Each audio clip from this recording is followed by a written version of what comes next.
Seminario Interinstitucional de Comunicación. Seminario Interinstitucional de Comunicación.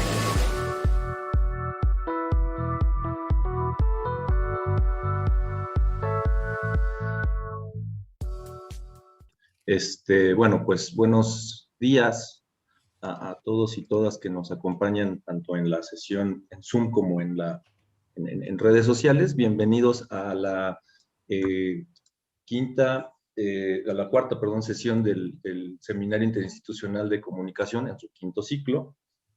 Y esta ocasión le vamos a dar la bienvenida a Lenin Martel, a Edith Cortés y a Patricia Maldonado, que nos ayudan y nos presentarán el tema de las narrativas de los municipios del Estado de México ante el COVID, una aproximación desde la comunicación. La dinámica, como saben, es una presentación del trabajo en alrededor de 30 minutos, 40 minutos. Posteriormente, Edita, que espero que en unos minutos se nos reúna, hará algunos comentarios y bueno, también a partir después de eso ya abriremos el diálogo entre nosotros y entre los asistentes en Facebook, ¿vale? Los presento. De Lenin Martel Gámez, es doctor en Ciencias Políticas y Sociales por la UNAM, es maestro en Estudios de Comunicación por la Universidad de Boston, es licenciado en Periodismo y Comunicación Colectiva por la UNAM, está en el Sistema Nacional de Investigadores actualmente y es profesor de tiempo completo de la Facultad de Ciencias Políticas y Sociales de la Universidad del Estado de México. Actualmente es coordinador del Centro de Escritura y Cultura Digital en esta facultad, en esta universidad. Por otra parte, Edith Cortés es doctora en Comunicación por la Universidad Iberoamericana, es especialista en radio y en juventud, y Patricia Maldonado es maestra también en Periodismo y Comunicación, profesora de la Universidad del Estado de México, del Tecnológico de Monterrey, y bueno, su especialidad es periodismo en medios de comunicación. Entonces, bueno, pues muchas gracias por la aceptación a la presentación de su trabajo. Me da mucho gusto por muchas razones verlos por acá. Y bueno, adelante.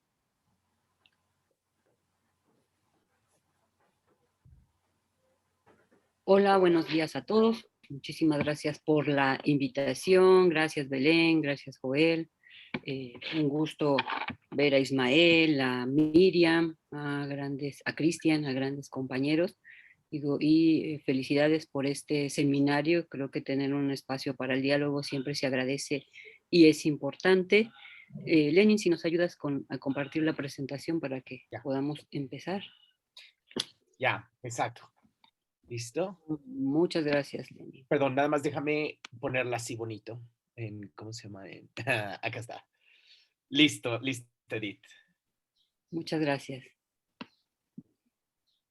Pues bueno, a mí me gustaría empezar esta propuesta de las narrativas del COVID y sobre todo desde la comunicación con una frase de Sousa que dice que la población de América Latina no se encuentra en condiciones de seguir las recomendaciones de la Organización Mundial de la Salud para enfrentar al virus debido a que vive en espacios reducidos, contaminados, porque están obligados a trabajar en condiciones de riesgo para poder alimentar a su familia, además de que no tienen jabón, agua potable y la poca agua se destina para beber o para cocinar. Esta frase a mí me agradó bastante porque justamente es la referencia que hace el autor, ¿no? Que las condiciones que tiene América Latina, México, en este caso el Estado de México, nos va a ayudar o tenemos que tomar en cuenta estos elementos para entender qué está pasando y cómo se ha vivido esta situación de la pandemia. En ese sentido, digo, también es importante, ¿no? Como todos estábamos acostumbrados a tener las actividades y trayectorias en un tiempo lineal y cómo convivíamos en espacios públicos y privados. Y a partir de la pandemia, pues todo ha cambiado en estas prácticas sociales. A partir de ello, por eso nuestro trabajo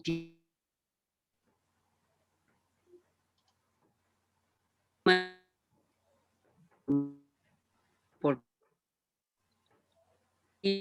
informó a la nación. Es parte de lo que empezamos a preguntarnos y a decir qué está pasando, ¿no? Y obviamente lo estamos haciendo desde la comunicación en términos generales y desde la comunicación institucional en términos particulares. ¿Por qué? Porque la comunicación constituye ese elemento necesario para las políticas públicas como el instrumento que dialoga entre gobernantes y gobernados. Entonces la comunicación juega un papel estratégico para poder entender qué está pasando o cómo se desarrolló toda esta situación.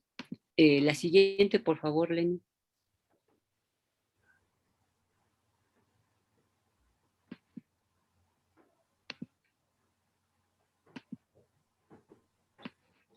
Bueno, a partir de este diálogo que empezamos a tener, los que participamos en la investigación, justamente decíamos, bueno, ¿qué vamos a hacer? ¿Cómo lo vamos a hacer? Tuvimos la oportunidad de empezar a trabajar con el Instituto de Administración Pública del Estado de México, quien justamente nos proporcionó una base de datos donde daban seguimiento a algunas acciones, algunas propuestas que tenían los 125 municipios a partir de la comunicación que se entablaba con su ciudadanía. Y a partir de ahí decidimos revisar las acciones, cuáles eran las características, cuáles eran los elementos, y también fue la justificación de por qué decidimos hacerlo en la parte municipal. Creo que muchas de las cosas se hacen a nivel nacional, a nivel estado, y nosotros dijimos, bueno, hay que ver qué está pasando en nuestra proximidad, en esta situación más cercana, y por eso nosotros decidimos hacerlo en los municipios. La siguiente, por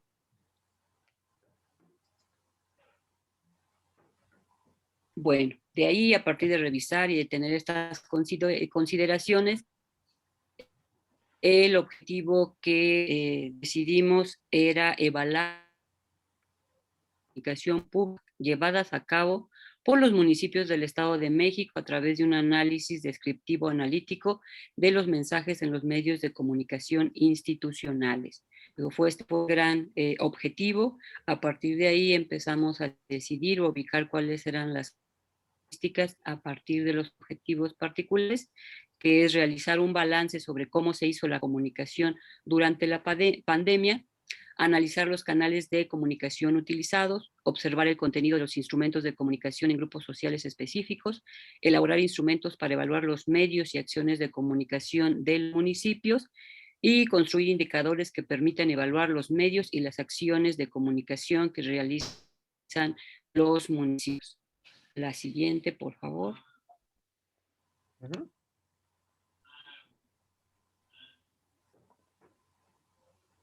Bueno, conforme nos íbamos empapando de información, íbamos ubicando las características, bueno, determinamos que la problemática era qué tipo de mensajes y por qué canales emitieron los ayuntamientos los mensajes con respecto a la pandemia, a quiénes estaban dirigidos estos mensajes y cuáles eran los objetivos de esos mensajes.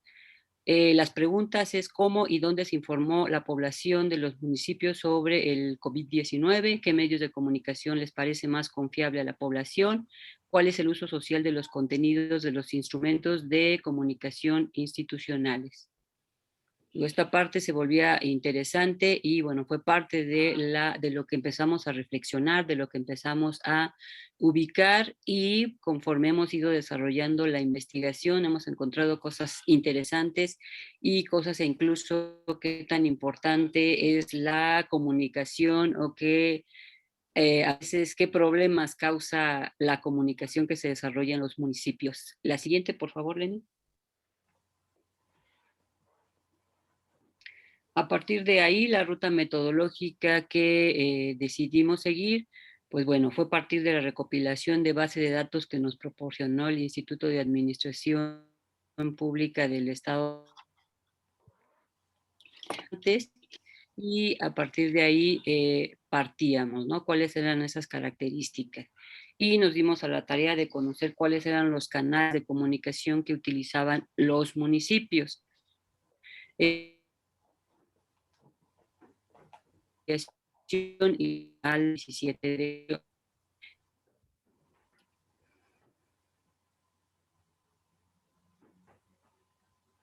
todo Facebook, lo que tienen o manejan los municipios, digo, de diferente forma, diferente alcance, pero era un elemento donde decidimos seguir cómo era su comunicación con los ciudadanos.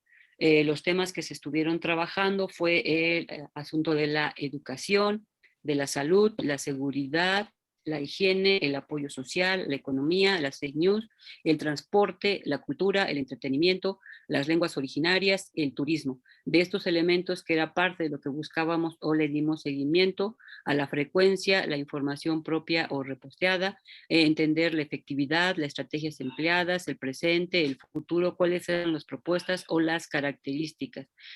Entonces, es y ha sido un trabajo bastante interesante y con muchos que van surgiendo. Y bueno, también creo que es importante reconocer que justamente este tema de la pandemia hizo que reestructuráramos o que estemos reestructurando el desarrollo de la investigación por el tema de no poder salir a hacer trabajo de campo. Y ahorita mis compañeros nos van a comentar cuáles son esos primeros hallazgos que tenemos a partir del trabajo que estamos realizando. Por favor, Lenin. Claro que sí. Muy bien. Bueno, ¿sí me escuchan bien? Gracias, Edith. ¿Sí me escuchan bien? ¿Sí? Ok, porque ahorita escuché un poquito distorsionado, Edith, pero yo no sabía si era mi computadora o era la de Edith. No sé si te escuchas bien. ¿Alguien me... Creo que era ella. Sí, ok, perfecto. Sí, gracias, muchísimas gracias. Bueno, voy a retomar esta parte de los temas que aquí nos estaba diciendo Edith. Cada cosa, y esto es algo muy interesante en este trabajo colegiado, en el que también justamente aquí Joel ha también participado con nosotros. Y para nosotros fue como de tema en tema ver, por ejemplo, en Facebook, con las redes sociales, una vez que nos dimos cuenta que era como que el canal más usado, ¿no? Entonces, de ahí lo que se hizo fue primero ver para ir construyendo estos conceptos que nos iban a ayudar a medir de alguna manera estas acciones, ¿no? Es decir, dónde íbamos a observar o qué íbamos a observar. Y esto fue muy interesante lo que nos estaba diciendo Edith, porque nos dimos cuenta que que estos eran los temas más presentes, digamos, en la agenda de los municipios. Entonces, con base en esto, con estos temas, la frecuencia de estos temas, pues obviamente nos llevó a obtener los primeros hallazgos. En primer lugar, lo primero que nos dimos cuenta fue esto justamente, que la mayoría, como les dijimos, usan Facebook, que es el canal principal.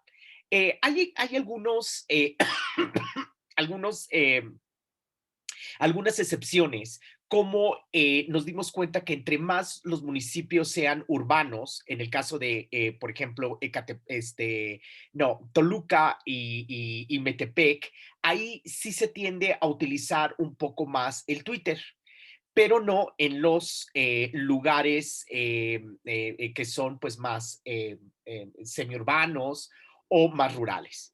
Entonces, esto es algo muy importante. E incluso los municipios sin canales digitales, nos encontramos que es Polotitlán y San Felipe del Progreso. Bueno, ustedes como habitantes del Estado de México, quizá ya podrían saber en parte por qué, ¿no? Por la misma conformación demográfica, etcétera. Y esto fue muy, muy interesante saber qué fue lo primero que detonó. Nos dimos cuenta también que a veces ni siquiera había una página web o a veces, por ejemplo, con los datos que nos proporcionó el IAPEM, por ejemplo, reportaban que tenían página web, pero una vez que entrábamos a la página, a la página web que decían, pues o no había nada o estaba mal hecha, etcétera. Bueno, hasta este punto esto no nos sirvió para saber de dónde de dónde partían sobre todo las alcaldías, quienes centraron la comunicación. Esto es algo muy interesante, el mismo presidente municipal. Bueno, de aquí que, bueno, pues aquí nos damos cuenta cómo fueron alguna de la comunicación por parte de los ayuntamientos. A veces había, dentro de este Facebook, había comunicación directa como Facebook live en algunos municipios, a veces no, a veces simplemente había información y etcétera. Como que cada ayuntamiento fue tan diversa la comunicación. Eh, lo interesante es que independientemente, sí encontramos que había comunicación. Esto es, o al menos sí encontrábamos que había información, muy diferente a otros momentos, a otros, en otros momentos históricos donde realmente no ha habido nada de comunicación. ¿Ok? Aquí podemos ver algunos ejemplos de cómo cada quien, por ejemplo, fue creando su propia información, ¿no? Por ejemplo, yo uso cubrebocas. Esto es algo como muy interesante. Por ejemplo, del Ayuntamiento de Valle de Chalco, que por ejemplo, a mí me sorprendió muchísimo en particular lo que han estado haciendo. Vamos a ver ahorita otro tipo de cosas que también hicieron y me gustaría regresar al Valle de Chalco. Ok, aquí, como esto de las frecuencias de los temas de los municipios, lo que encontramos es que los que más tenían, de lo que más estuvieron hablando los municipios durante la pandemia, seguramente fue sobre salud, luego venía higiene, ¿no? En otro momento economía, obviamente porque estaba muy preocupada la gente por la reactivación pues de la economía. Apoyo social también fue muy importante y fíjense, incluso le dan un espacio a fake news. Aquí lo que aquí lo que vemos es que la cultura y el entretenimiento, por ejemplo, y el turismo, obviamente por obvias razones, se dejó ya no fue como algo prioritario. Y aquí también estos resultados nos hacían preguntarnos ya, a ver, ¿por qué no el entretenimiento? ¿Por qué no la cultura? Cuando a lo mejor son tan importantes durante una pandemia, ¿no?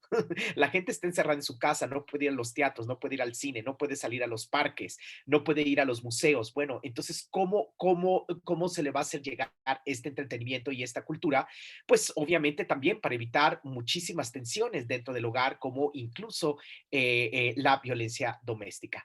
Y aquí algo que nos empezó a sorprender, por ejemplo, si ustedes ven la inclusión de grupos indígenas. O sea, no había o prácticamente, creo que era un par de municipios, ahora no recuerdo, que había comunicación para grupos indígenas, lo cual era una cuestión, el hecho que no hubiera, ¿no?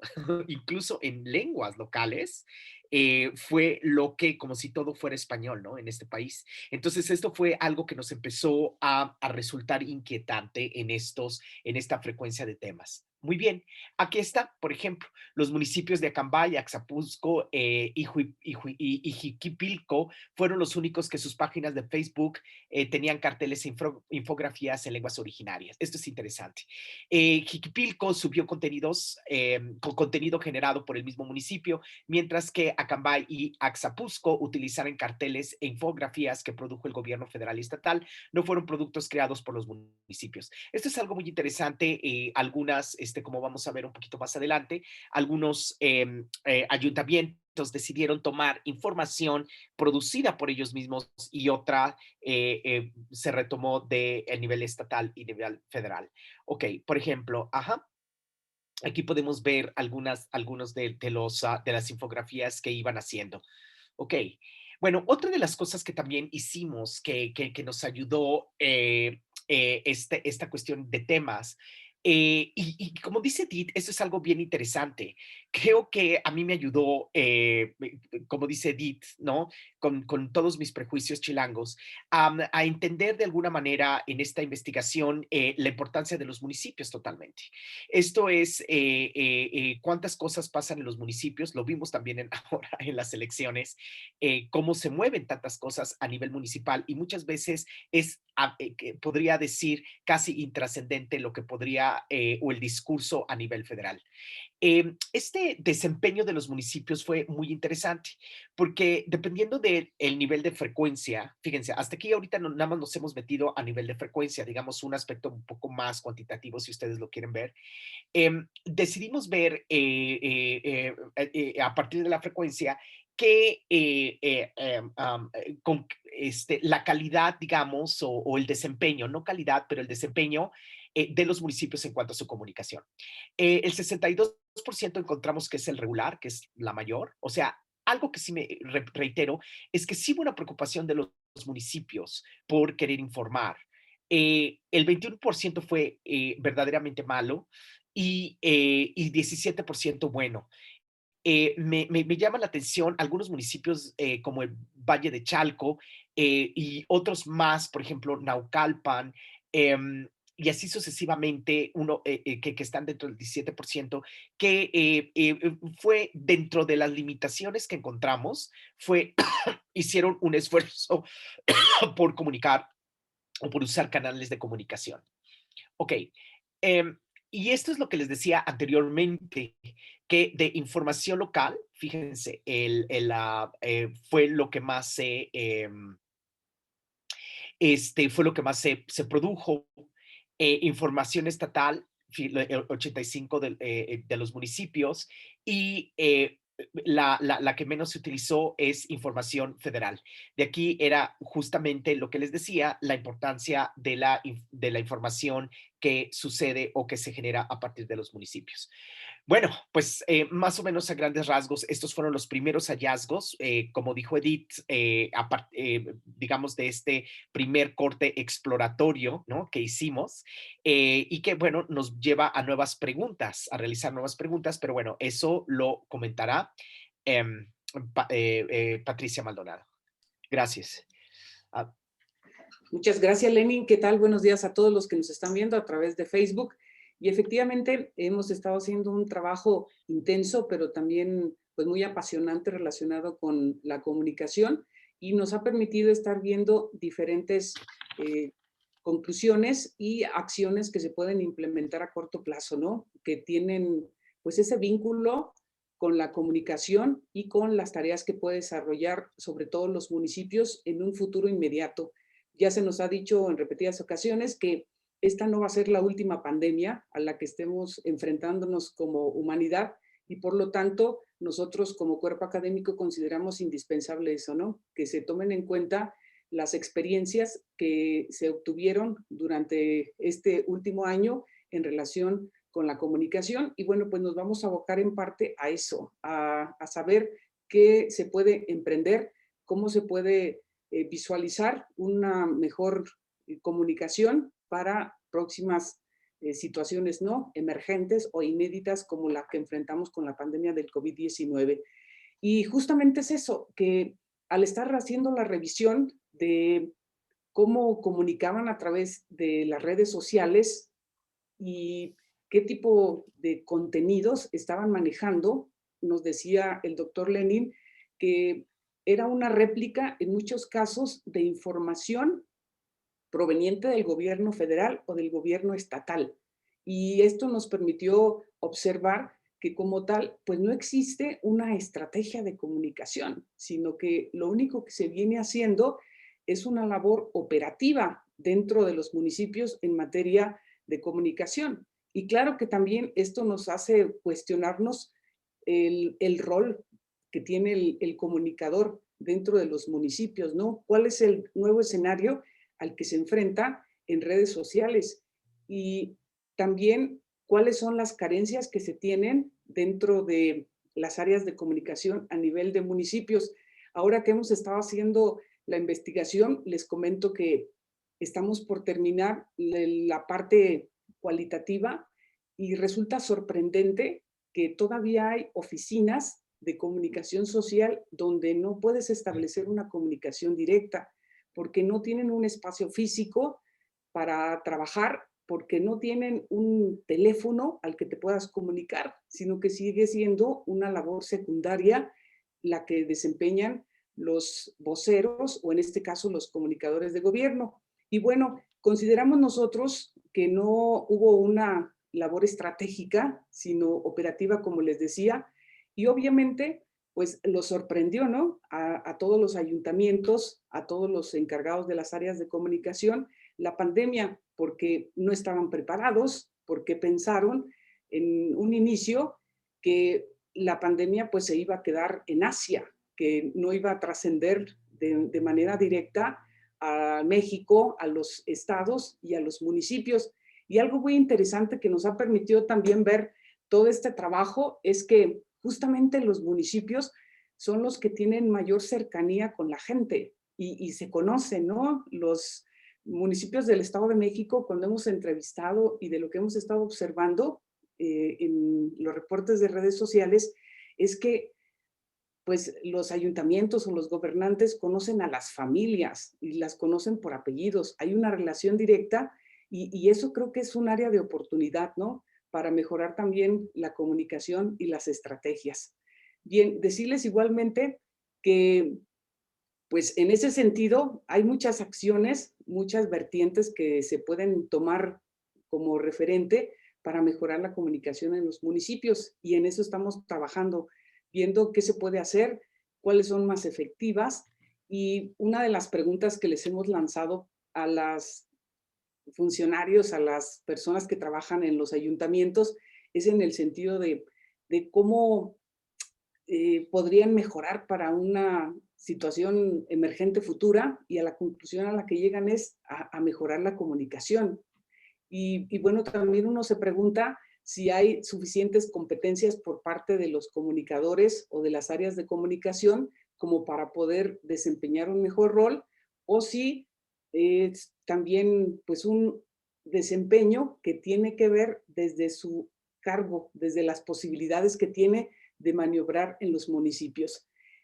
Otro detalle que a mí me pareció también muy interesante y seguramente lo van a compartir ustedes, tiene que ver con las formas de comunicación. Uno pensaría, ¿no?, que en este escenario donde nos encontramos con redes sociales y nosotros acá, pues, en nuestras universidades, en nuestro espacio donde nos desempeñamos, que utilizamos el Twitter, el Facebook, que estamos en Instagram, ahora con el TikTok, pues de ahí nos fluye la información. Resulta que a nivel municipios, lo que más se utilizó para enterarse de la pandemia era el cara a cara.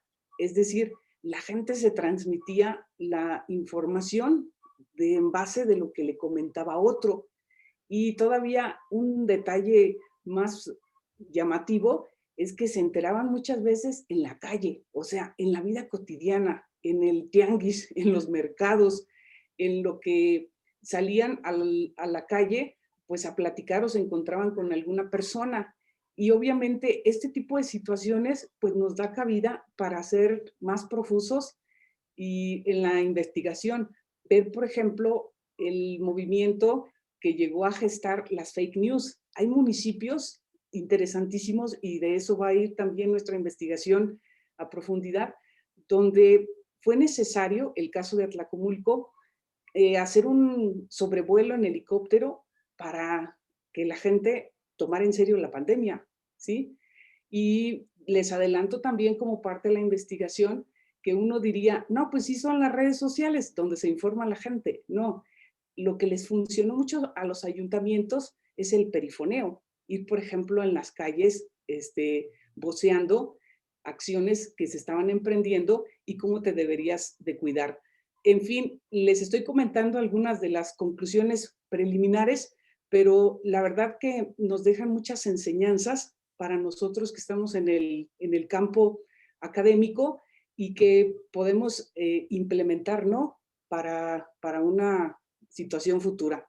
Y bien, ¿qué más aprendimos? Les voy a comentar algunas conclusiones a las que llegamos, pues que la comunicación... Perdón, Pati, también Sí, quiero, claro. Pati, quiero, si me permites Sí, interrumpirte sí, sí, nada con más mucho para gusto. decir, nada más aquí, porque se me hizo muy interesante esto que estás diciendo del perifoneo y otras formas también tradicionales, como la pinta de bardas, incluso, que era bien, bien interesante, y otras más que por ahí vimos, que fue muy trascendental en la comunicación e incluso mucho más efectiva que que las mismas redes sociales. Y que también les encantaba que el presidente municipal tuviera comunicación ciudadana. En algunos lugares empezaron a abrir algunas ventanillas y eso es algo muy importante, pero esos son justamente los hallazgos que empiezan a aparecer para nuestra investigación cualitativa. Perdón, Pati, continúa. No, por favor, muchas gracias. Y bueno, ¿qué más aprendimos? Justamente eso, que tenemos que hacer y visualizar una comunicación más estratégica, ¿no? Nada más dejar a un lado o hacer menos relevante la parte operativa.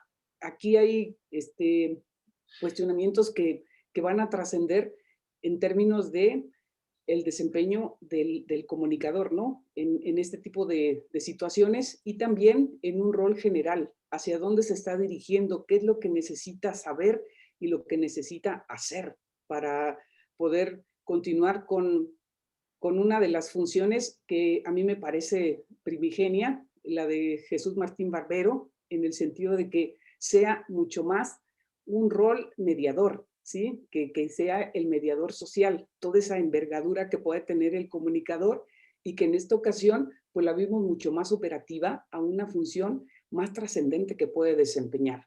Luego también decía hace rato el doctor Lenin en el sentido de que ¿qué hace la gente en términos de la pandemia, no? ¿Qué puedes desarrollar ahí en tu casa mientras estás encerrado?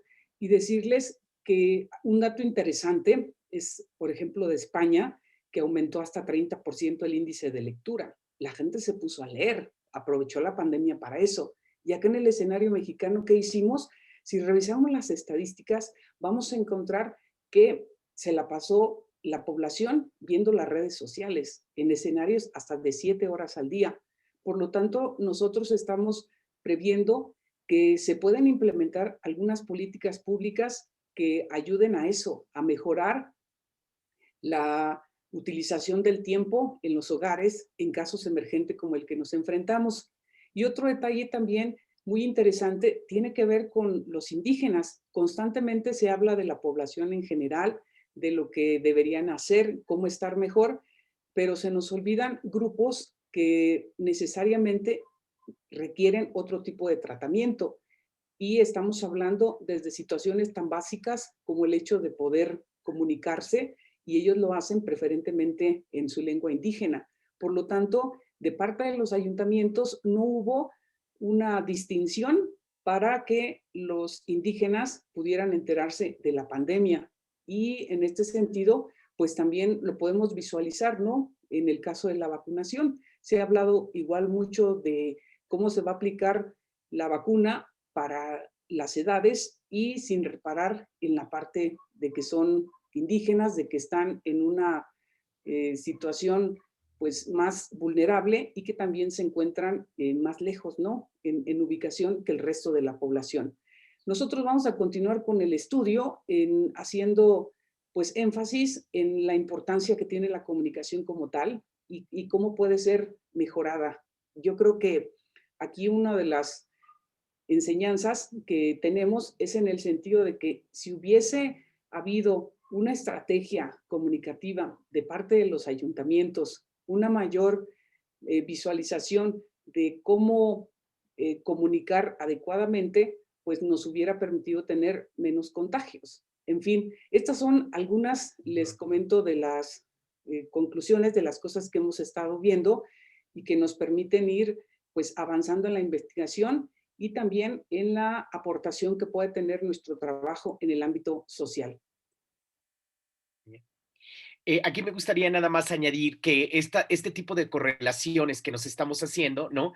Por ejemplo, también nos preguntábamos, ¿no? Si hubiera habido mayor estrategia de comunicación para los grupos indígenas, quizá entonces ellos hubieran querido vacunarse más.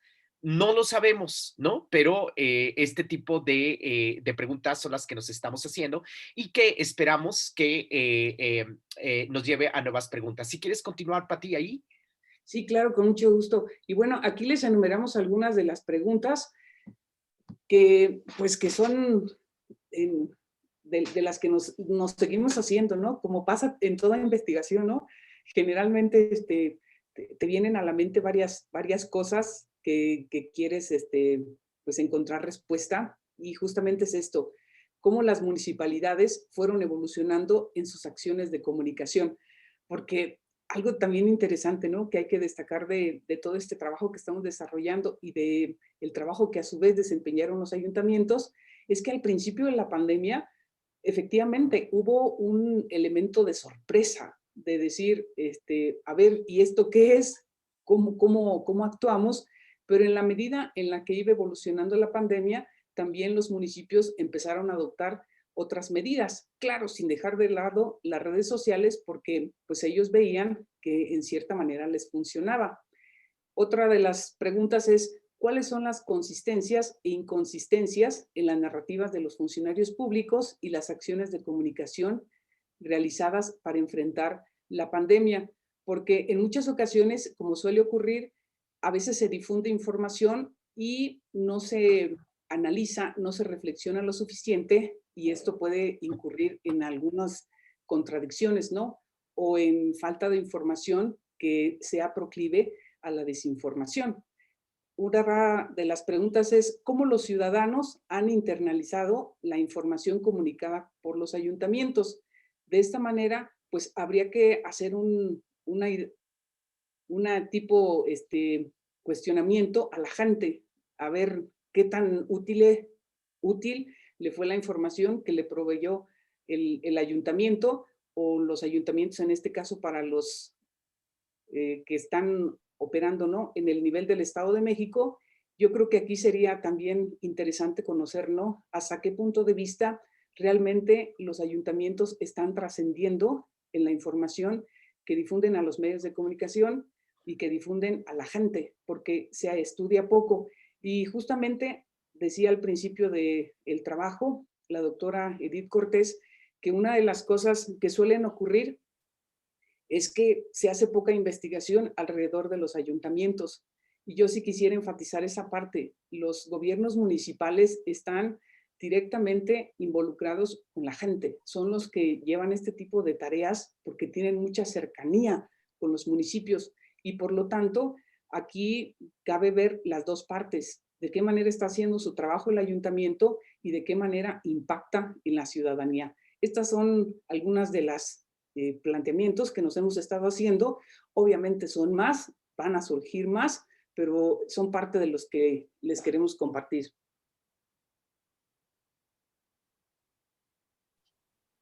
Muchas gracias, Patti, Edith, Lenin. Me sumo a las felicitaciones, pero va a sonar muy ególatra porque yo también formo parte del trabajo, entonces me felicito a mí mismo y los felicito a ustedes. Bueno, nada más para redondear lo que mencionaba Patti de estas conclusiones. Sí hubo varios momentos en los que nos dimos cuenta de realidades que pensábamos, pero que efectivamente no son, ¿no? Como lo es el sentido de la digitalización de la comunicación, que no es igual en todo ni en todo el Estado, por obvias razones, ni en general, ¿no? Ese punto, estamos, como mencionaba Patti, estábamos en un segundo momento de trabajo de campo ya cualitativo, ya no necesariamente solamente cuantitativo. Sí me gustaría también mencionar el trabajo que hicieron 3 chicos de servicio social, bueno, de becarios, Aldo, Alex e Iris, que hicieron una labor titánica a la hora de elaborar una base de datos en un ejercicio de etnografía o etnografía digital, para revisar cada uno de estos perfiles, la manera en la cual manejaba la información cada municipio, si entraba, si no entraba, y todo ese tipo de cosas. Y ellos precisamente nos dieron pauta también a encontrar otro fenómeno, que es que en muchas ocasiones los perfiles de las redes sociales digitales no eran del municipio, sino del presidente o la presidenta municipal, ¿no? Personificando ahí con algún tipo de discurso o de intención, ¿no? No tanto por la persona, no tanto por el municipio, sino por la persona. Y en algunos casos, tal vez con intereses políticos, pero también en otros casos por reconocimiento social, porque como lo mencionaba Patti, en algunos casos todas las familias de comunidades pequeñas sobre todo se conocían, ¿no? Entonces, eso nada más. Ahorita estamos precisamente en la fase de iniciar las entrevistas a profundidad. Bueno, ya realizamos algunas, estamos en la transcripción y análisis de eso, para ver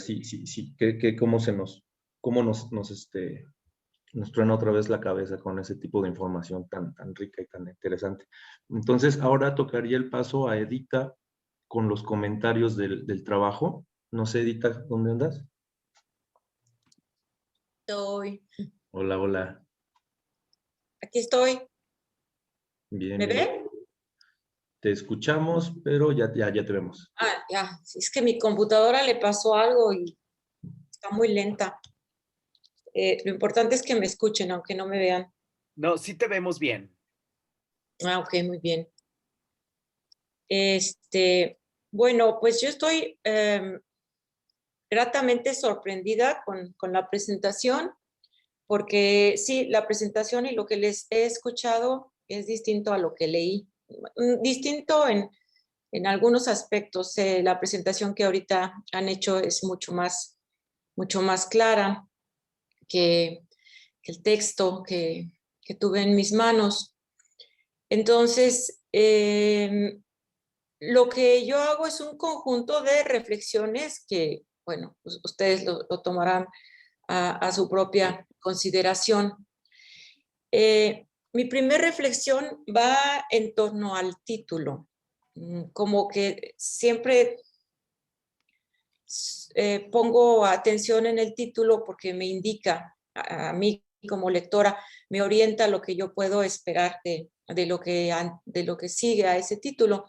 Entonces, estas narrativas de los municipios del Estado de México ante el COVID, una aproximación desde la comunicación, pues yo me tomé muy en serio el concepto de narrativa. No lo tomé como un sustantivo o como una acción, sino como un concepto teórico. Y en ese sentido, a mí el título me daba una expectativa muy diferente a lo que yo encontraba en la lectura.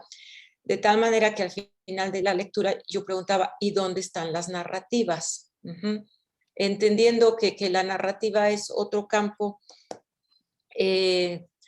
prácticamente de la literatura, que si bien hay narrativas comunicacionales, narrativas semiológicas, todo tipo de narrativas, siempre va a implicar un narrador y un narratario. Entonces, como modelo de comunicación, el narrador, en este caso, sería el municipio, el que emite cierta narrativa, y el narratario sería el pueblo, ¿no? Los gobernados. Entonces, el concepto de narrativas, yo insisto, en ciertos espacios hablar de narrativas, pues es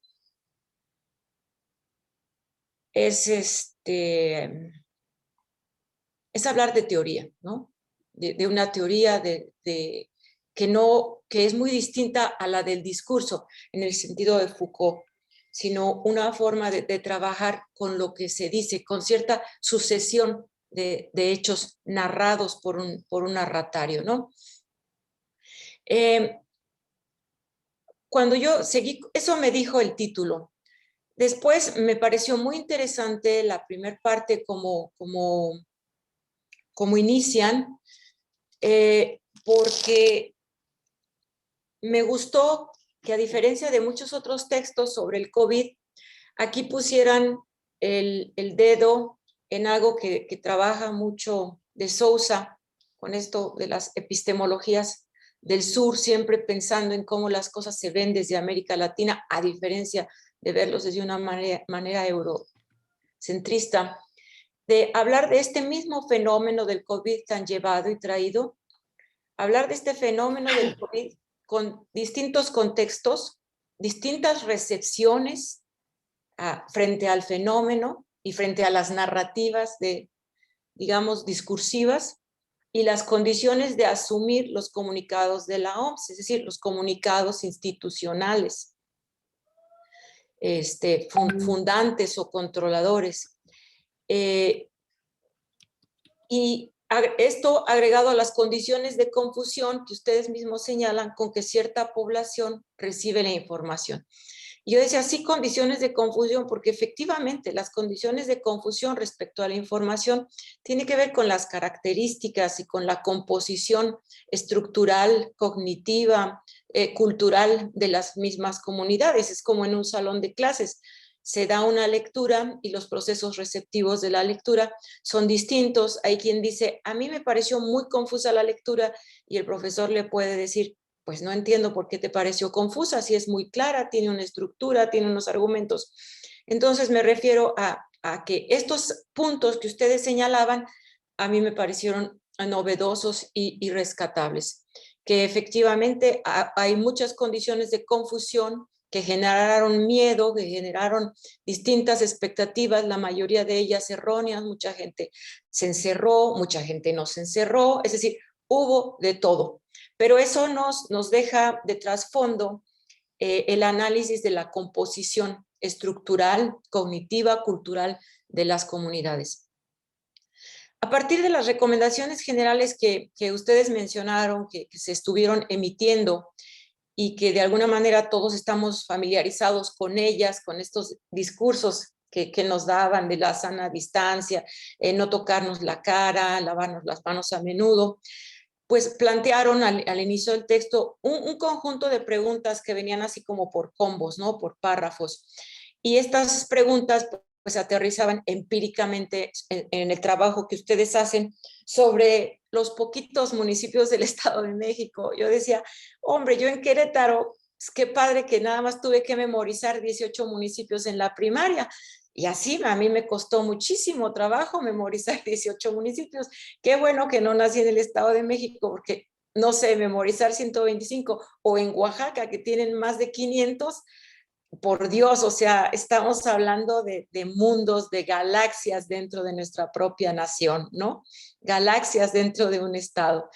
Entonces, bueno, sus preguntas aterrizan empíricamente en los 125 municipios del Estado de México, y lo que yo encontraba, guiándome la lectura, bueno, es que estas preguntas tienen una temática común en cuanto a los mensajes, la dirección de estos mensajes, a quienes van recibidos, a quienes están dirigidos, perdón, los objetivos que portaban estos mensajes, así como cómo era el momento o el medio de la emisión y dónde se emitían, y al mismo tiempo, en este proceso receptivo, a los narratarios, a los receptores, cuál era el medio más confiable.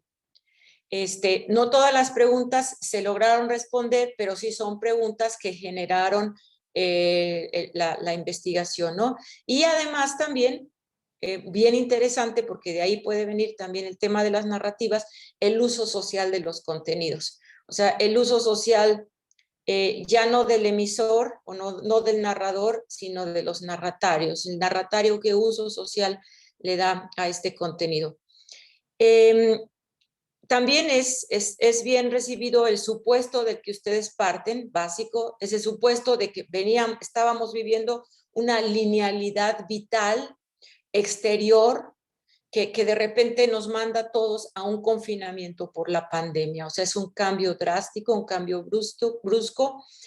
Y a partir de eso ustedes proponen dos vertientes, ¿no? La formulación de la comunicación institucional de los ayuntamientos, por un lado, y la manera de informar desde cierta perspectiva, en un contexto que ustedes señalan, supongo que es conceptual, ¿no?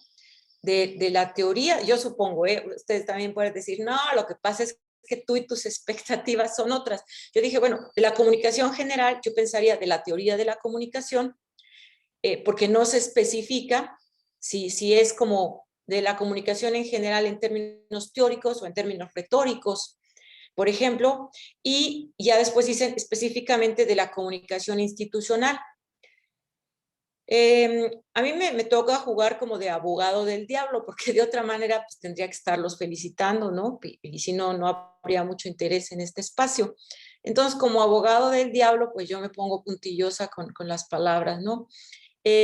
Llama enseguida la atención, enseguida de eso que plantean, el hecho de que, y yo estoy de acuerdo con eso, que asumen la comunicación institucional como una parte, y ahí cito, necesaria de las políticas públicas, al ser estas, pero suponemos que se refieren a las formas de comunicación, no a las políticas públicas, el instrumento mediante el cual los gobernantes y gobernados dialogan, y la palabra clave es dialogan en torno a problemas que les son comunes. Esto está en la página 2 del texto.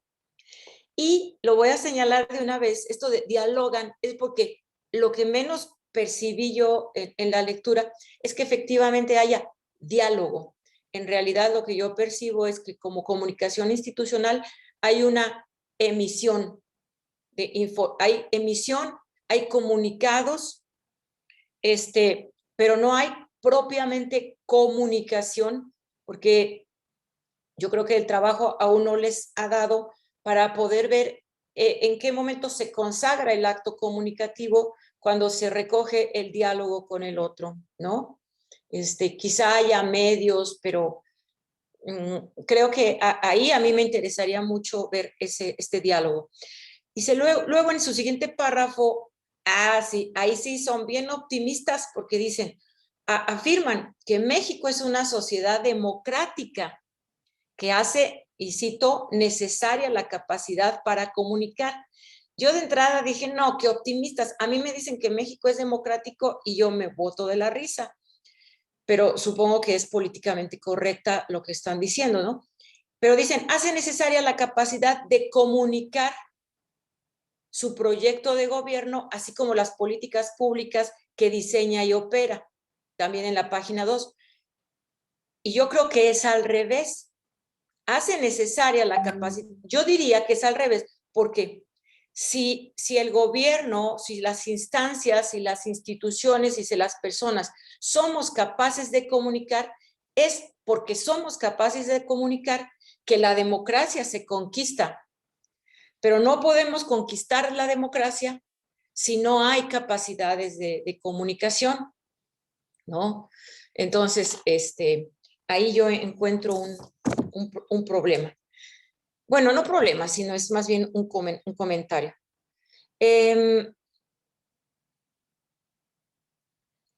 Luego, llama la atención también que citen a María José Canel. Déjenme ver aquí una cuestión. Porque la definición que hace María José Canel de las 10 características de la comunicación institucional, pues sí, como comunicación institucional valen, ¿no? Pero en realidad esas mismas características muestran que no hay comunicación.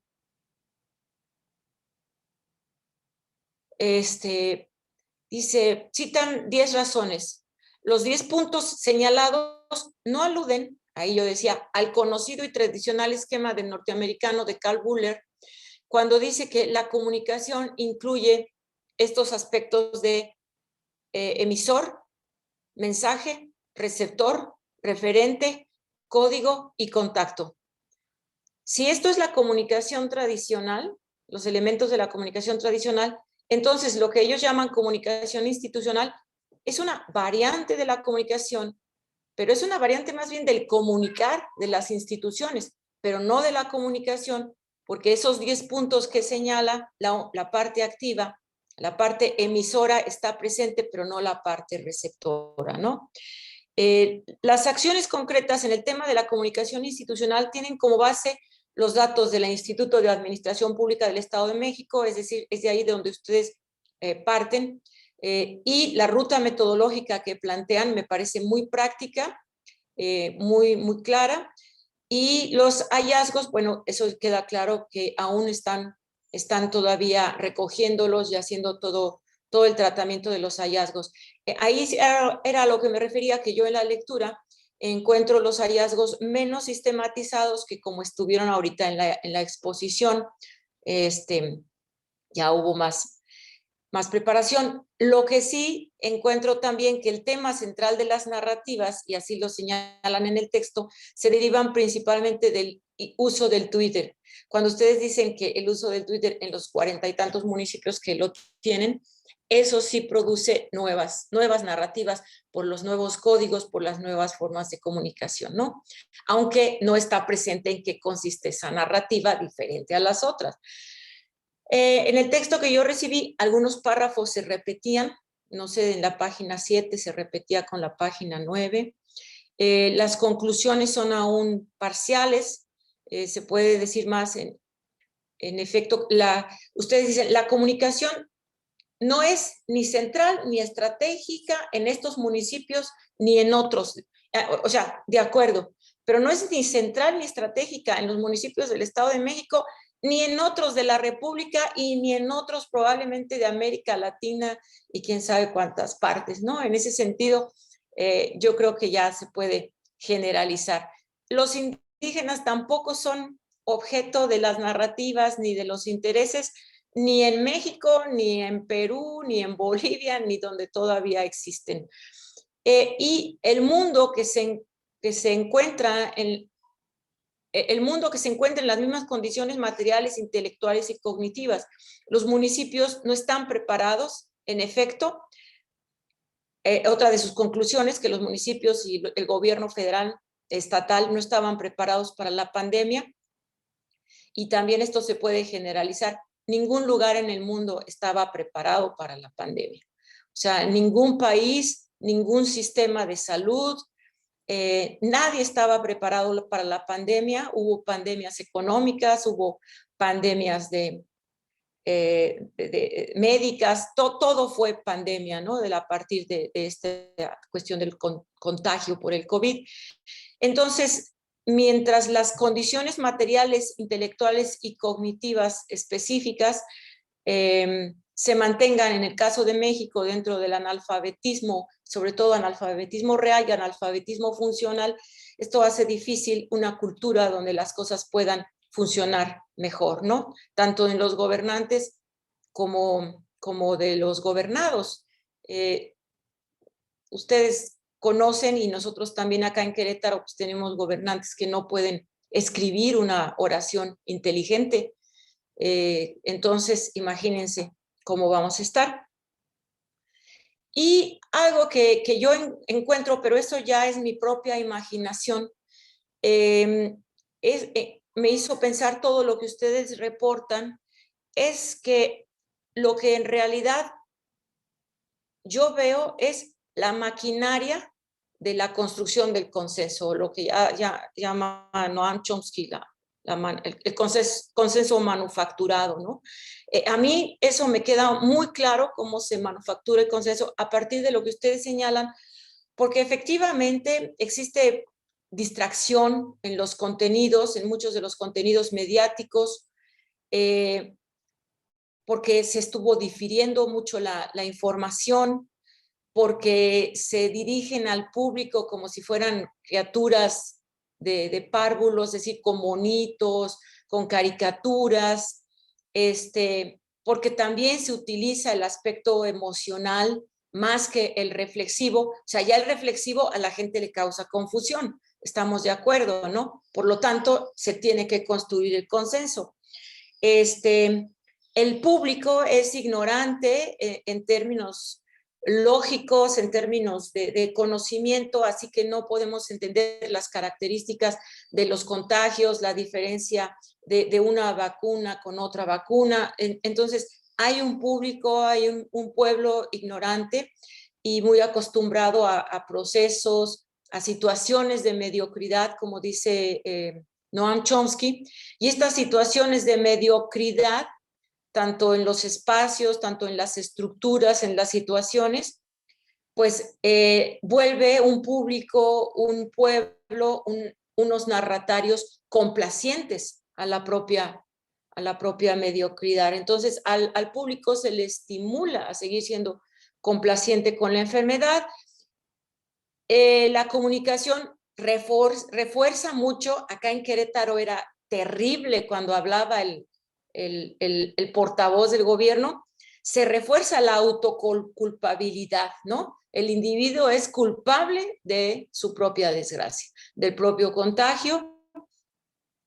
Y el otro elemento de los que señala Noam Chomsky es que no todo se cumple, ¿no? Pero generalmente los narratarios, los emisores, pues conocen mucho más del proceso que los propios narratarios o los propios receptores o el propio pueblo gobernante. Así que pues el control es mayor. Me gusta que efectivamente contra esta posibilidad así macro del control y la manufactura del consenso haya tenido efecto lo que es verdaderamente comunicación. Y ahí sí, como dijo el Peje, el pueblo es sabio.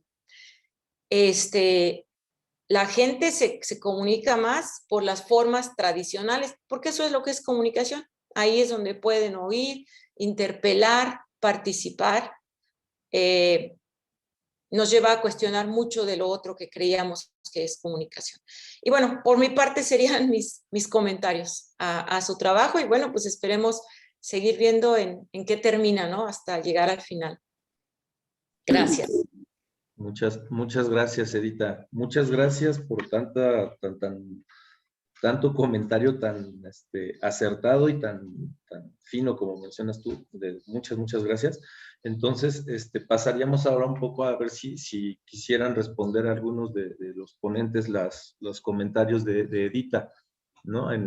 Ya en el orden que ustedes quieran o como quieran tomar la palabra y ya posteriormente pasar a alguna sesión de preguntas con asistentes. No sé quién quiera. Bueno, yo nada más comentarnos efectivamente que pues se trata de una investigación pionera, que hay obstáculos y que hay cosas que tenemos que pulir y en este sentido estamos en la mejor disposición de la mejora para pues enmendar la investigación. Muchísimas gracias, doctora. Y pues partíamos de algo interesante que usted mencionó en el sentido de que somos 16 millones de mexicanos, entonces lógicamente llevar a cabo una investigación en este sentido, pues tiene muchos retos. Yo le agradezco de verdad todas las aportaciones y con muchísimo gusto estamos en la mejor disposición de seguir adelante con el trabajo y de que esto resulte pues en algo, ¿no? Trascendente en términos de la academia. Nuevamente, gracias. No sé, Oliva, ¿tienes levantada la mano? Bueno, antes quería yo comentar, Edith, Edith, no sé si tengas algún comentario de lo que dijo la doctora. Sí, si quieres Solís. tú primero, Lenin. Ya. Lenin y después. Ok, bueno, Edita, muchísimas gracias, de verdad, agradezco muchísimo los comentarios que hiciste, pero no solamente estos comentarios finos, como dijo Joel, sino también que nos llevan a pensar por dónde ir. Y eso de verdad agradezco mucho porque ahorita que me das lo de Chomsky, siento como que ir a mi librero, ¿no? De aquí atrás ahorita y empezarlo a ver. Porque creo que definitivamente creo que aquí nos dejas como para basar un muy buen marco teórico para, esta cuestión que tú estás diciendo, el consenso. ¿Cómo se construye el consenso, ¿no? De una manera autoritaria cuando estamos hablando de sociedades diversas, ¿no? Y eso es algo interesantísimo. Entonces, ese tipo de reflexiones yo las agradezco muchísimo. Creo que sí hay un error bueno, no un error, odio hablar de errores en la investigación, pero creo que esta parte quizá nos faltó decir que finalmente a lo que a nosotros nos interesa más son las narrativas, ¿no? Que no hemos llegado ahí, apenas es lo que estamos haciendo, por ejemplo, todo este semestre lo estuve trabajando con mis estudiantes, hay que resaltar eso, que mucho de este trabajo es con los estudiantes, y que cuesta trabajo, ¿no? Entender esas discontinuidades, contradicciones, en lo que dice la base de datos, lo que dicen los funcionarios, ¿no? Y lo que dice luego la gente, ¿no? Es decir, las narrativas van a ser en cómo están internalizando esta información.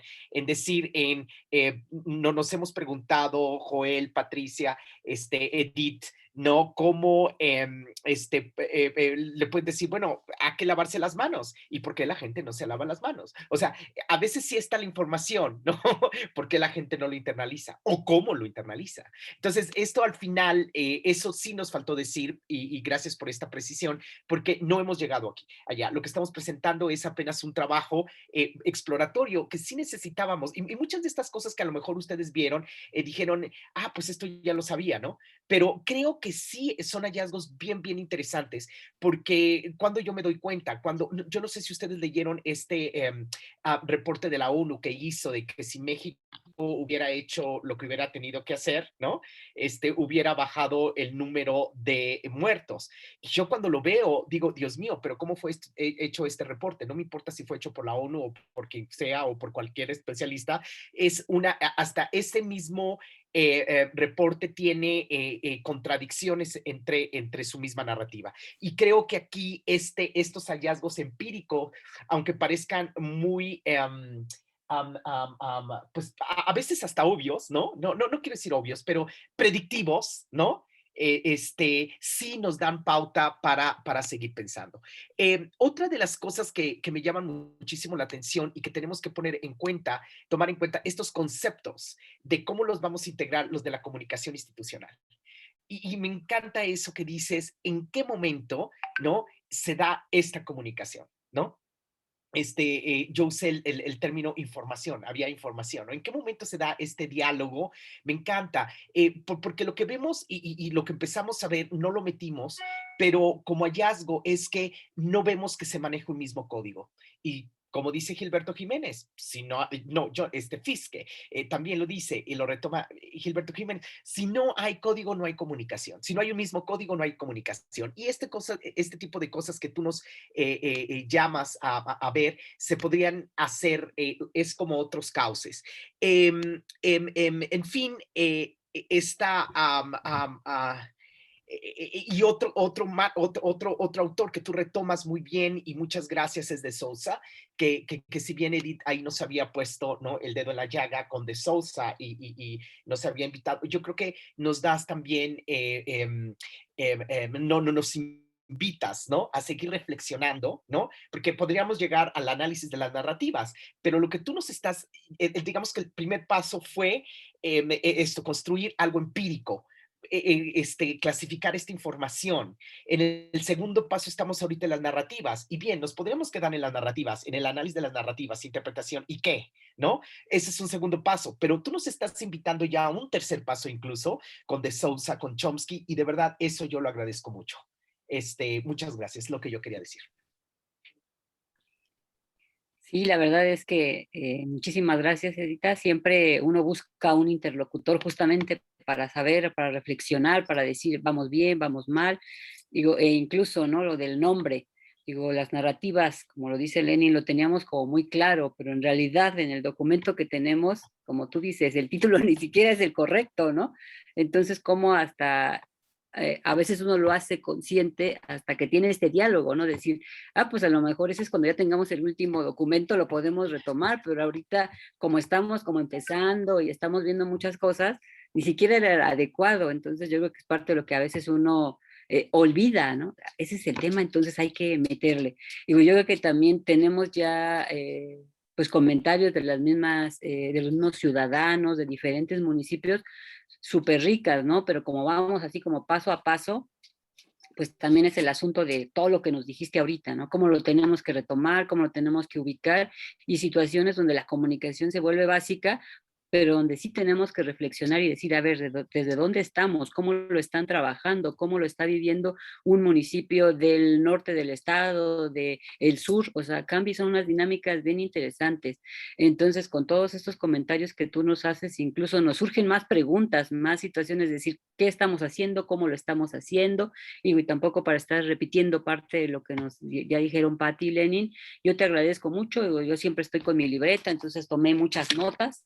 Y creo que, bueno, vamos a tener ya reunión entre el grupo de trabajo, y a partir de ahí vamos a poder reestructurar, vamos a poder seguir trabajando. Y de verdad, muchísimas gracias por los comentarios, pues estuvieron extraordinarios. Muchísimas gracias. Gracias Edith. Bueno, gracias Patti, Edith y Lenin por las respuestas. Gracias de nuevo, Edith, por tus comentarios. Entonces, ahora sí ya podemos pasar con los asistentes. Oliva en primer momento y después Miriam. Hola, Oliva. Hola, muchas gracias. Bueno, primero, por supuesto que las felicitaciones por el tema que han propuesto. Me parece totalmente novedoso, ¿no?, el trabajar con los municipios. Pero cuando yo leí el texto y la manera en la que empezaron con esta cita de Sousa, también me generó muchas expectativas. Y al final creo que esa parte me quedó pendiente.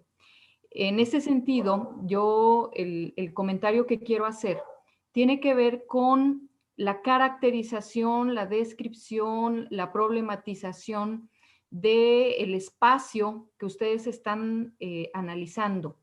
A lo mejor, como ustedes son del Estado de México, les es muy claro, ¿no?, los municipios, las regiones, la caracterización de la población, y sin embargo, en los comentarios que he estado escuchando ahorita, hablan ustedes de que hay regiones, de que hay municipios que son más urbanos, de que hay municipios que son más rurales, de que hay municipios que tienen población originaria, de que hay municipios que son verdaderamente diversos.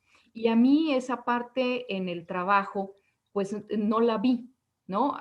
Hablan del Estado de México como si fuera un territorio homogéneo, y pues a mí me gustaría más que para, sobre todo, los que no conocemos el Estado de México, nos pudieran dar más elementos para ver precisamente esas diferencias que ustedes proponían con la cita de Sousa, ¿no? O sea, hay poblaciones que no tienen agua para lavarse las manos, a lo mejor hay poblaciones que no tienen electricidad y, por supuesto, el hecho de focalizar el estudio a partir de las redes sociodigitales, pues ya marca una diferencia, ¿no? Seguramente habrá regiones en el Estado de México en donde la población todavía no tenga acceso a los teléfonos inteligentes o no tenga acceso a las redes sociodigitales. Y entonces, ¿cómo va a ser esa comunicación? Efectivamente, en términos metodológicos, es muy fácil o es más fácil, no muy, sino más fácil hacer el análisis de alguna de estas redes, como el caso del Facebook, pero quedaron de lado, y eso lo encontraron ustedes en sus hallazgos, estas otras formas más tradicionales de comunicar, como el perifoneo y demás, y que uno dice, bueno, ¿por qué recurren a eso? Pues a lo mejor son poblaciones en donde no hay el uso de estas redes sociodigitales. ¿Por qué? Pues porque las condiciones sociales a lo mejor no permiten que la población tenga acceso a ellas, ¿no? Entonces, me parece que enriquecería mucho el que nosotros pudiéramos conocer un poco más las condiciones, las características de esta población que forma el Estado de México, precisamente para ver estas contradicciones, ¿no? Para ver las diferencias de una manera mucho más fina, y por supuesto eso nos ayuda a entender por qué en algunos lugares predominan más unas formas de comunicación que en otros, ¿no? Y bueno, ese sería mi comentario. Gracias, Oliva. Miriam. Gracias. Bueno, pues antes que nada, igual me uno a las felicitaciones por estos proyectos que buscan ir más allá de lo inmediato y en efecto, tomando en cuenta la complejidad del Estado de México en todos los sentidos, me parece que es loable abarcar este tipo de trabajos. Bueno, yo voy a obviar estas partes de forma que ya mencionaron tanto Edita como Oliva.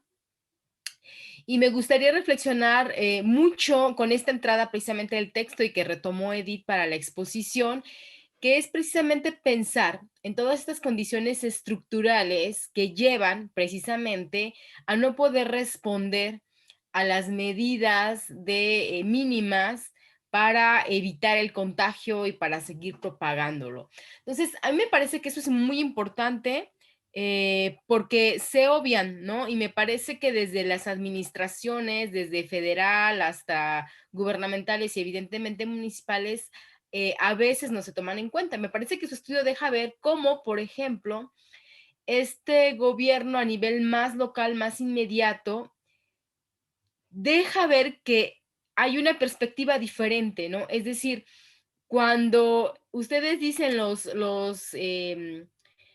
los dirigentes no solamente conocen cómo se estructura y cómo funciona su municipio, sino que además conocen a la gente por nombre y apellido, me parece que es donde toma más valía el estudio en el sentido de acercarse a las autoridades, pero aquellas autoridades que sí conocen a su población gobernada, por así decirlo, o administrada, como ustedes lo quieran mencionar.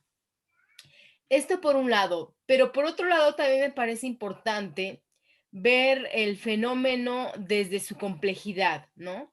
Yo pienso mucho, tenemos unas colegas cubanas con las que trabajamos muy de cerca y ellas comentaban que en las primeras etapas de la pandemia, ellos tenían un índice de mortalidad del 1%. O sea, me parece que era uno de los países que menor índice de mortalidad en la pandemia tenía.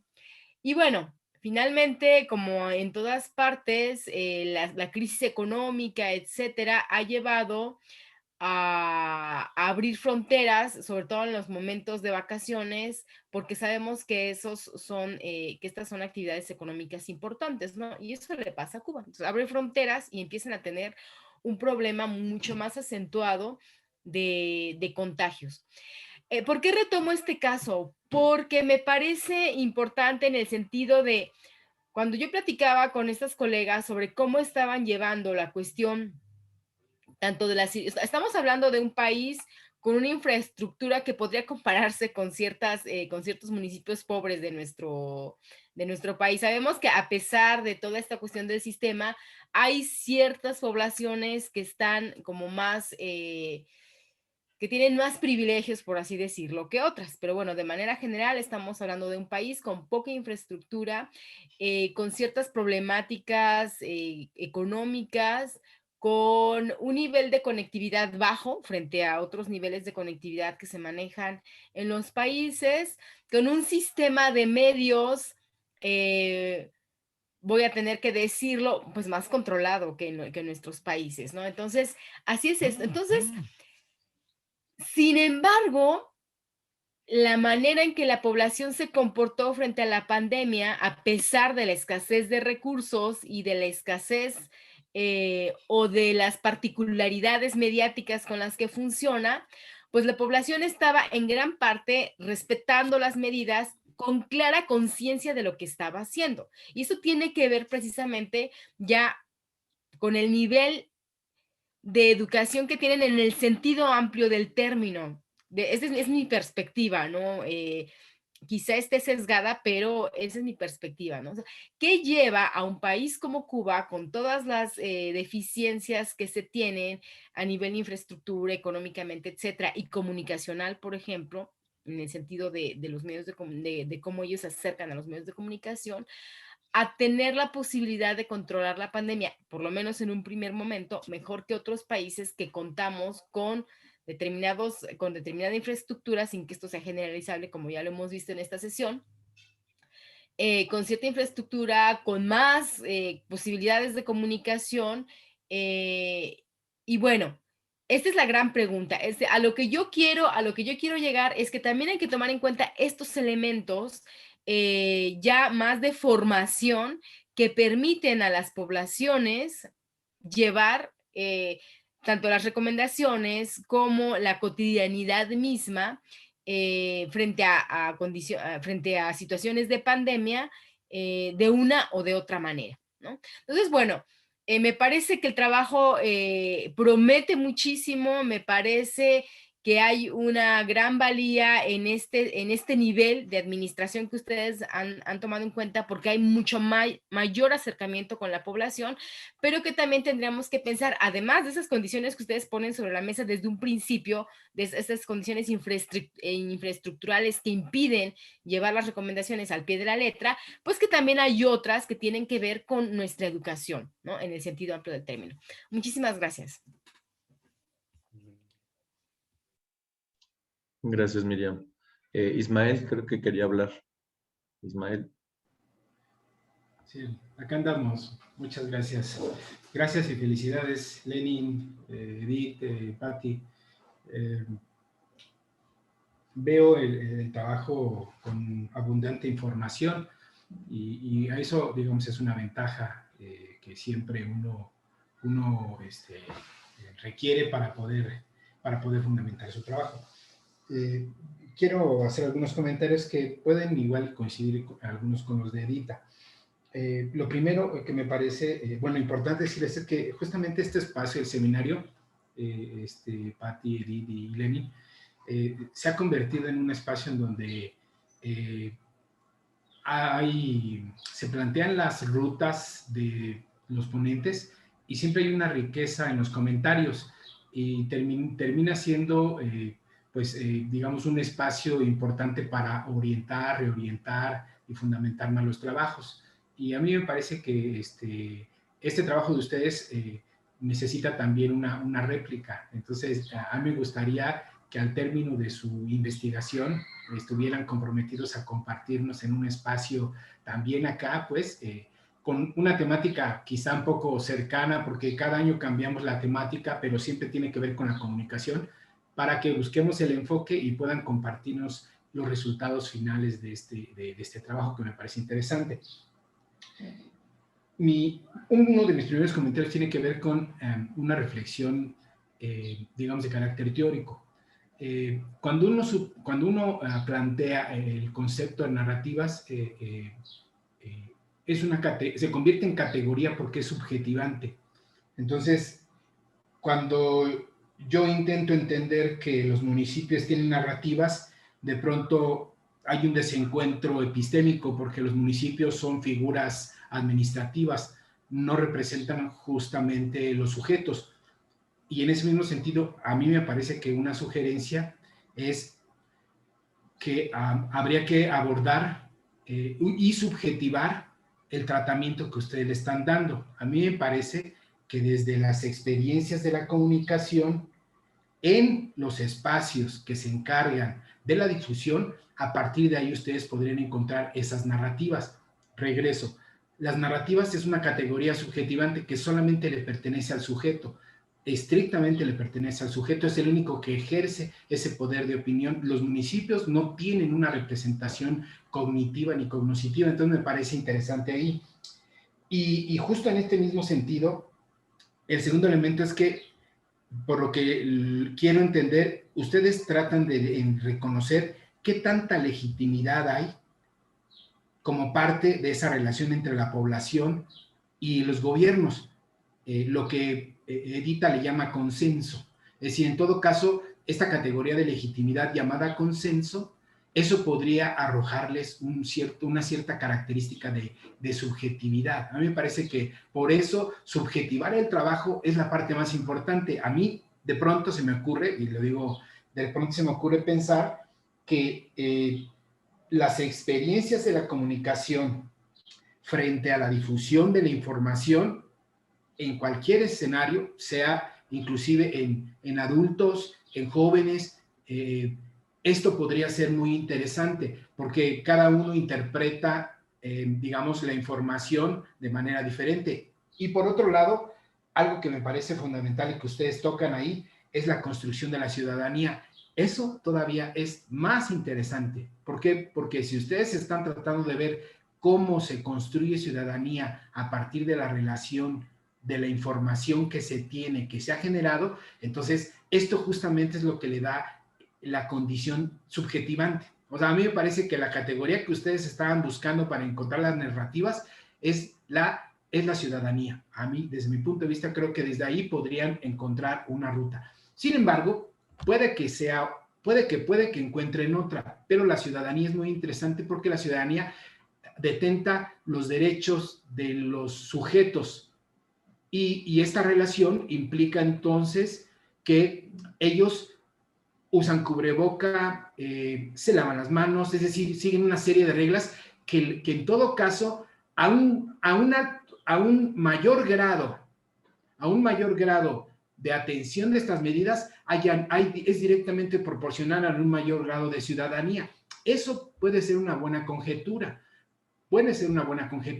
pero solo lo podrían recoger en función de otro procedimiento, que es decir, hacer trabajo cualitativo. Y ahí es, yo creo, donde podrán encontrar este cruce entre las estadísticas que están planteando y esta otra parte. Por eso insisto que me resulta muy interesante si subjetivan su trabajo y se convierte en un trabajo muy rico, no solamente de cifras, sino de interpretación de las propias opiniones.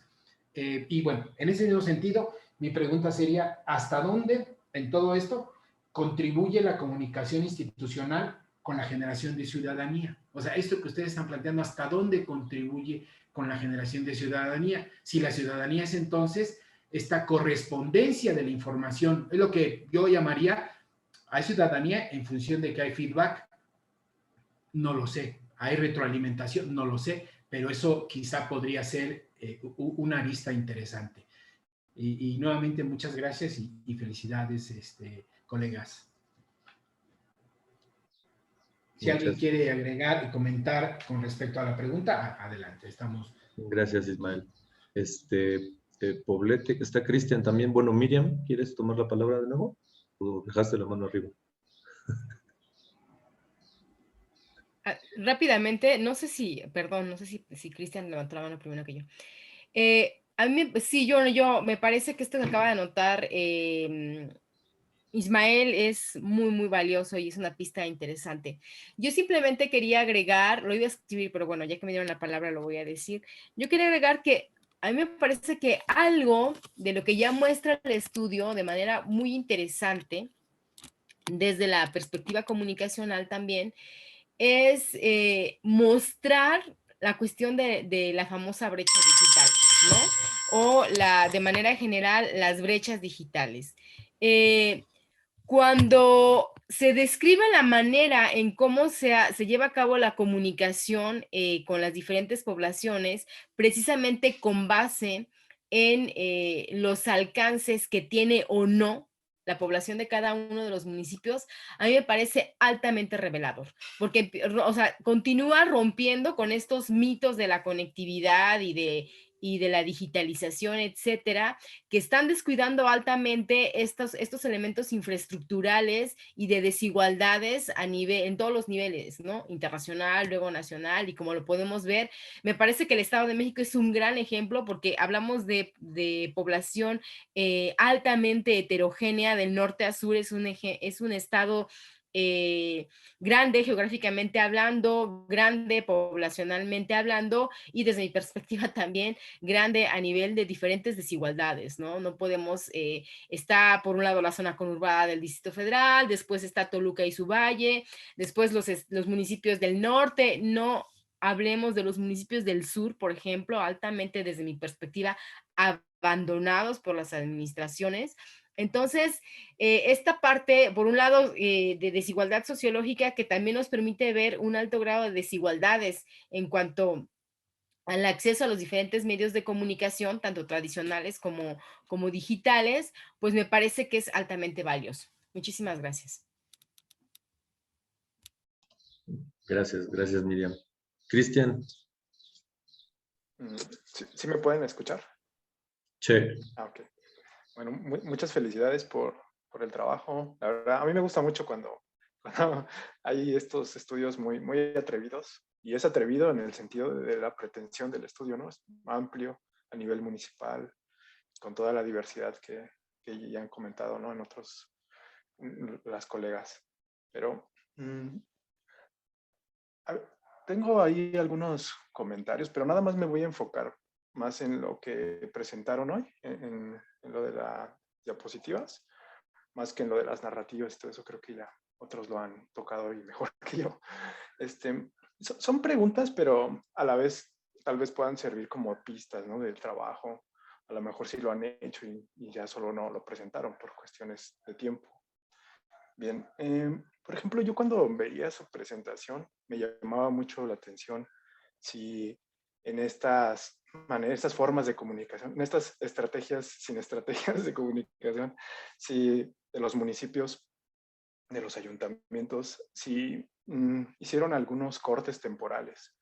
O sea, por ejemplo, de que pues, no es lo mismo la manera en cómo se daba a mediados del 2020 con respecto al principio del 2021, ¿no? O sea, digo, por poner un ejemplo como muy claro, ¿no? O sea, como si había una dinámica, ¿no? Que iba modificándose a través del tiempo, en el sentido de que si bien no, como decía, ¿no? Nadie estaba preparado en el mundo. Bueno, sí, pero digamos, después de 6 meses algo ya tendríamos que haber preparado, ¿no? En algún ayuntamiento, después de un año, otro tanto, ¿no? Entonces, en ese sentido, a mí sí me gustaría ver si encontraron como algunas modificaciones temporales, o si nos agarró desprevenidos y así se quedó, ¿no? Desprevenidos hasta la fecha, ¿no? Bien. Y en ese mismo sentido también, de lo del tiempo y eso, y hacían mucho énfasis en esta parte de que pues no había muchas estrategias de comunicación, ¿no? En los ayuntamientos.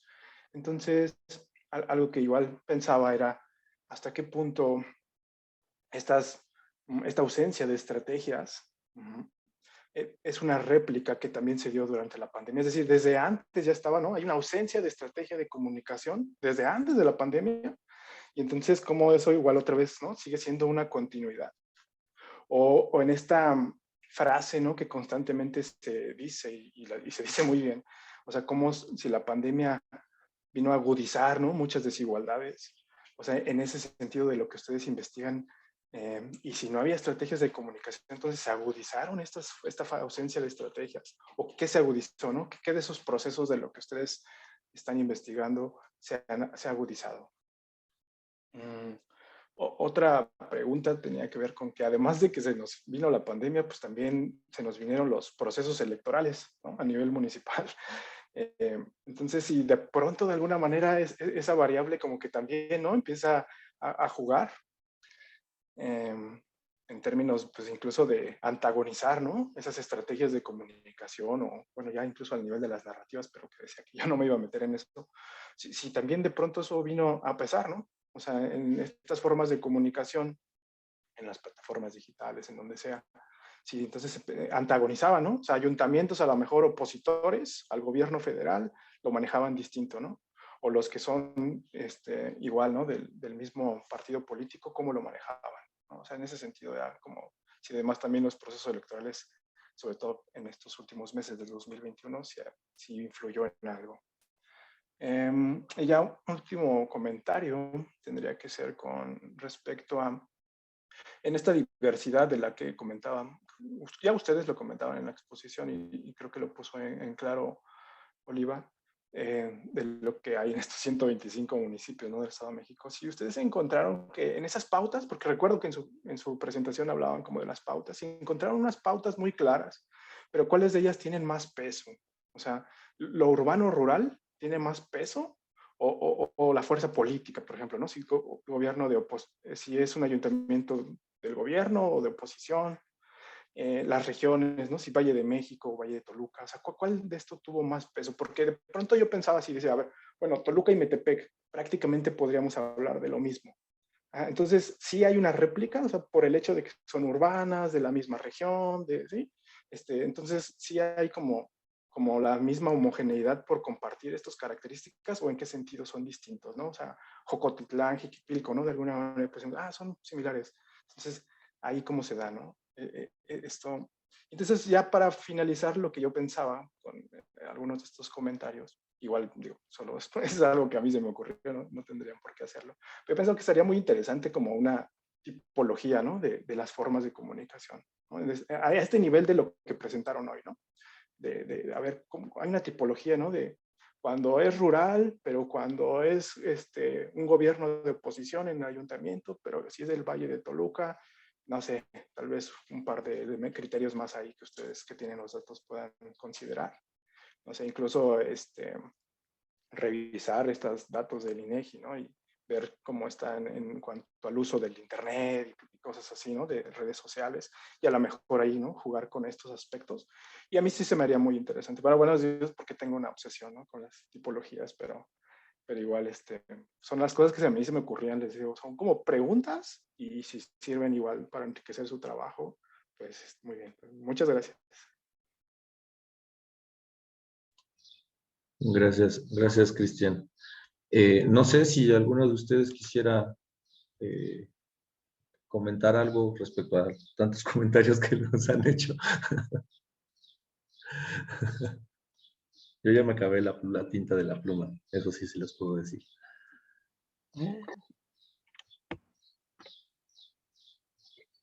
Bueno, yo, mientras seguramente Edith y Patricia van a tener más comentarios. Bueno, si yo había visto estos comentarios finos, que no, retomando el concepto de Joel, que no se había hecho Edita, creo que estos se reafirman con Miriam, Cristian, Ismael, Oliva. De verdad, agradezco mucho estos comentarios que están haciendo, estas lecturas, porque para mí esto es nuevo, ¿no? O sea, estamos también empezando a trabajar, eso hay que decirlo, y se puede decir para eso son estos foros, ¿no?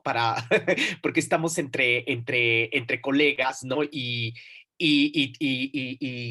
este es un foro, por lo que estoy viendo, muy genuino, me gusta, se lo comentaba por ahí en algún momento a Miriam, es lo que percibo, y donde uno se puede mostrar vulnerable, ¿no? Que a veces en los foros uno no se muestra así vulnerable, sino tiene que mostrarse lo más articulado posible y pues si uno se muestra muy articulado a veces, pues como que no aprende, ¿no? Entonces, o no se muestra receptivo. Así que en este sentido, de verdad es que agradezco todos estos comentarios que están diciendo.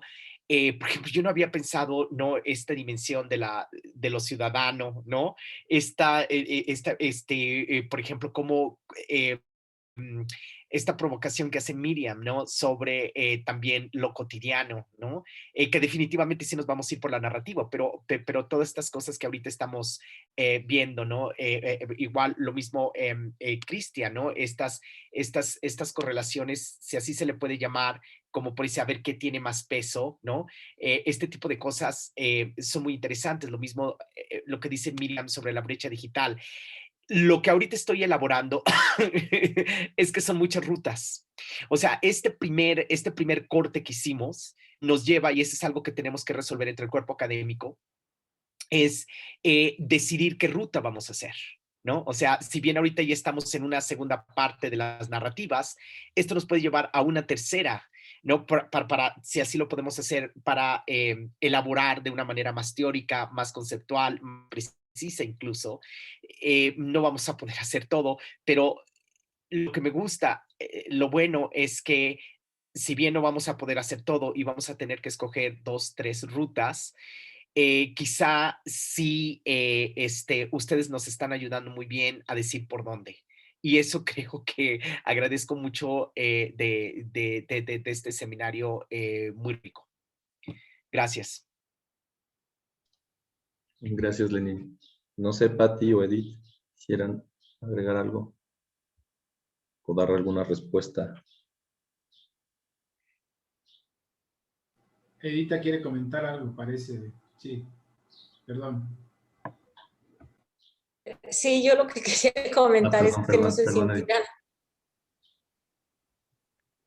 Quería comentar que no se sintieran agobiados por esto de que ya ahora para dónde.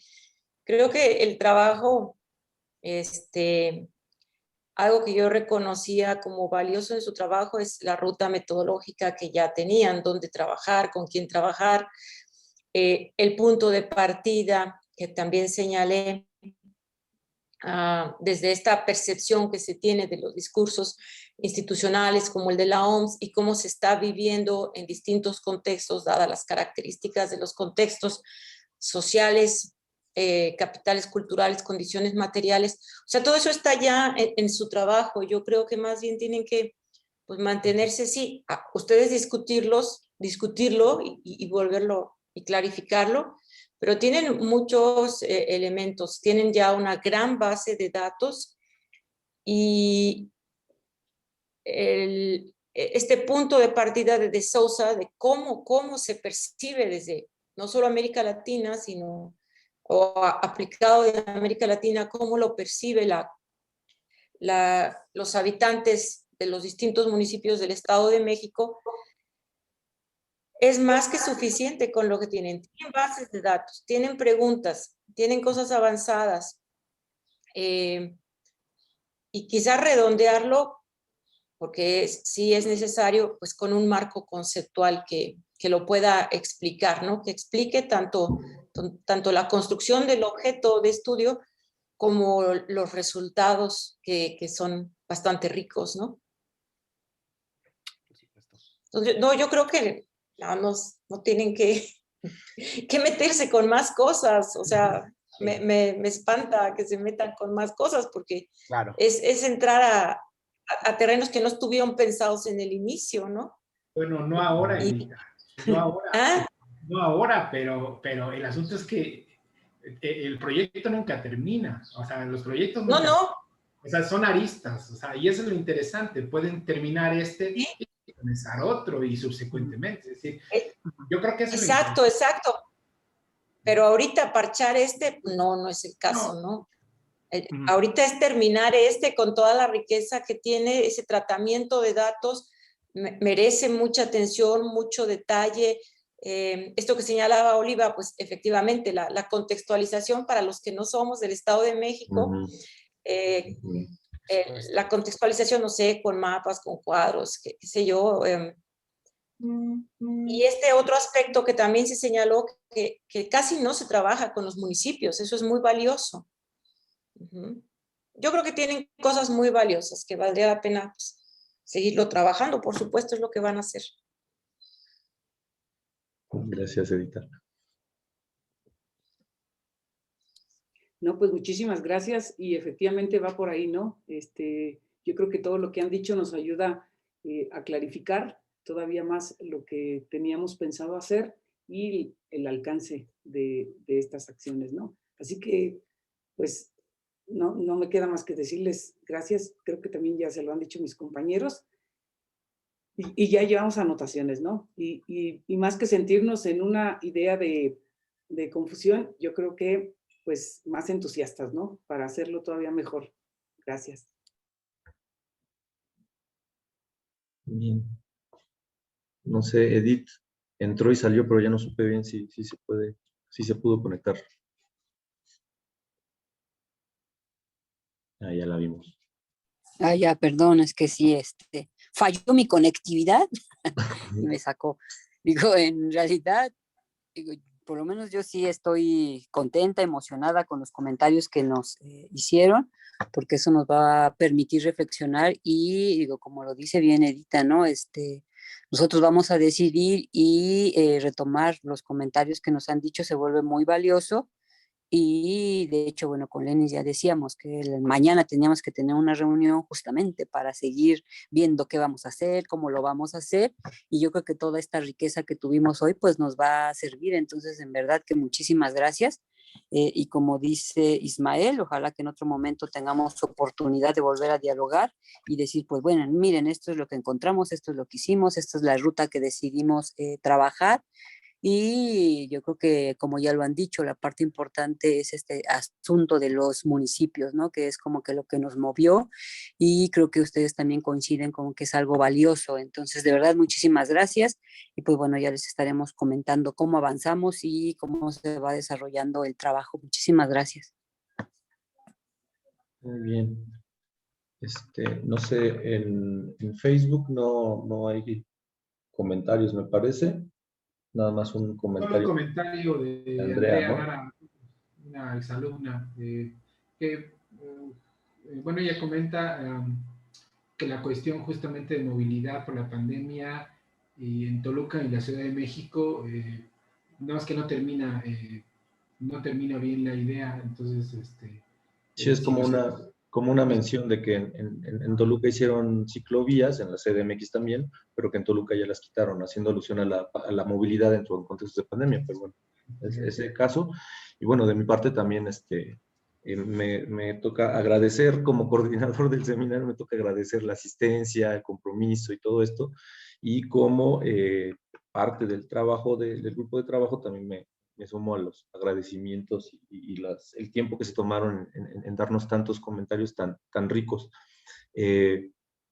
Si no hubiera nada más que agregar, nada más me gustaría mencionarles que la siguiente sesión es por parte de la Universidad Intercultural del Estado de México. El 26 de agosto estaría Edwin Morón García y Verónica Trujillo con el tema La búsqueda de visión como potenciadora de resiliencia en situaciones de aislamiento e incertidumbre, y Vanessa Salazar Lara estará con el tema de COVID y estrategias de comunicación comunitaria en San Felipe del Progreso, que tal vez este tema pueda conjuntarse muy bien con todo lo que platicamos hoy, ¿no? Entonces, en ese sentido, esas son las sesiones siguientes. En agosto, en julio no va a haber sesión porque pues, es verano y casi todas las universidades estamos de vacaciones. Entonces, pues nada más agradecer a las personas que nos vieron en Facebook y esperar la siguiente sesión. Seminario Interinstitucional de Comunicación. Seminario Interinstitucional de Comunicación.